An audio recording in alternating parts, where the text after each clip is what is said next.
Welcome to my music theory and reading music course. You can read every lesson in this series at your ease at pianotheoryexercises.com, where you will also find interactive exercises to practice what you've learned. Below this video you will find links to those lessons and exercises on the website.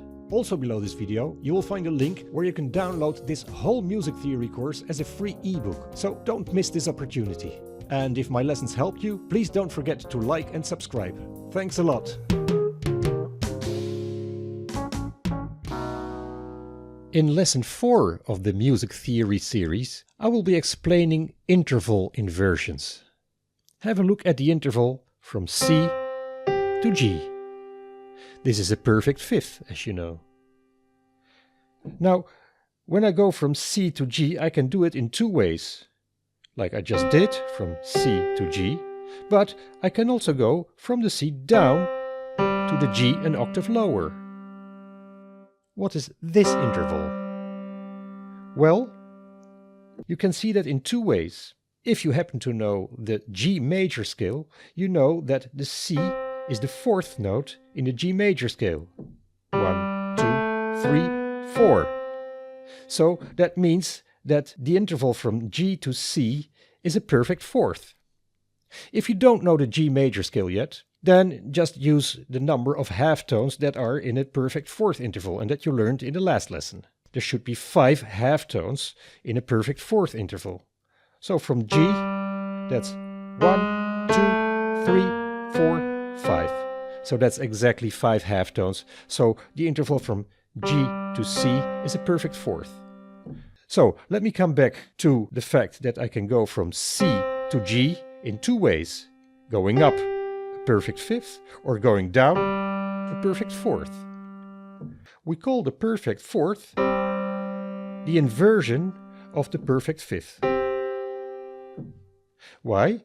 Because you can go from C up to G by going up a perfect fifth and going down a perfect fourth.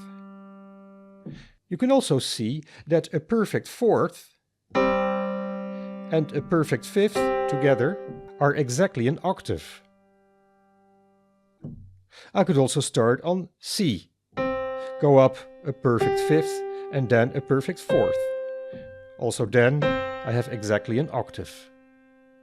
So two intervals are each other's inversions when they add up to a perfect octave. Let's look at other intervals and their inversions. And I will do this by starting on C and going first to all the other white keys. So from C to D, you know this is a major second. The inversion is from D to the C an octave up, because the two intervals together are exactly an octave. What is the interval between D and C? Well, if you know the D major scale, you know that the seventh note in the D major scale is C sharp. So that's the major seventh. So C is the minor seventh, which makes the interval from D to C a minor seventh. So the inversion of a major second is a minor seventh. For those who don't know the D major scale, well, just count the number of half tones as I explained it in lesson number 3. Let's go to the next white key, from C to E. As you know, this is a major third. The inversion is the interval from E to C. Now, this is a minor sixth. How can you see that? Again, you can use the two methods. If you don't know the E major scale, then just count the number of half tones and you will see that it's a minor sixth. If you know the E major scale, then 1, 2, 3, 4, 5, 6.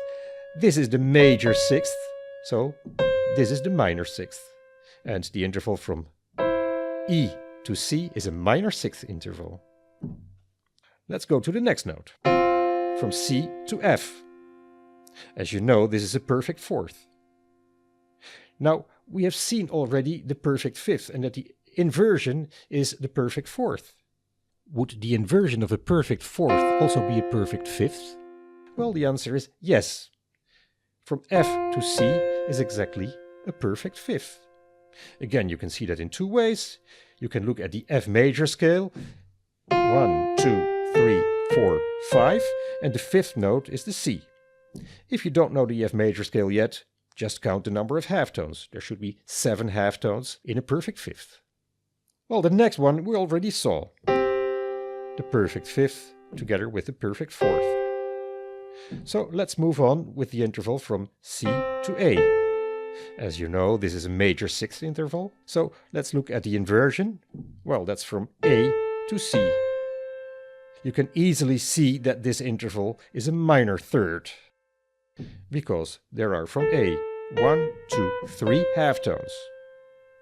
And of course you can also look at the major scale. The first 3 notes are A, B, C sharp. Just go 1 halftone down to come to the minor third. From C to B, as you know, this is a major seventh. Now the inversion is this interval, and you can directly see that this is a minor second. So that were all the intervals from C to the other white notes. What about the black ones? Let's look at the intervals from C to the black notes. And you will see that 4 of those 5 intervals we've already seen. Let me show you.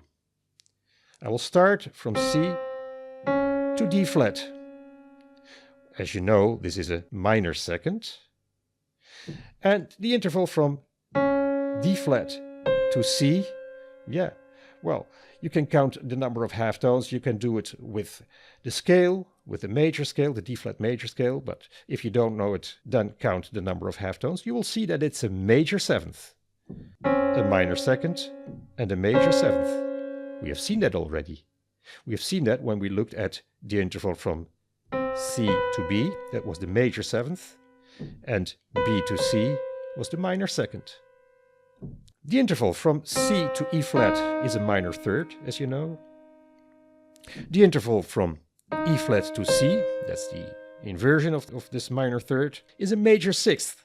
Again, you can use one of the methods to find out that it's indeed a major sixth. So a minor third and a major sixth are each other's inversions. And also that we've already seen when we looked at the interval from C to A, which is a major sixth, and from A to C, a minor third.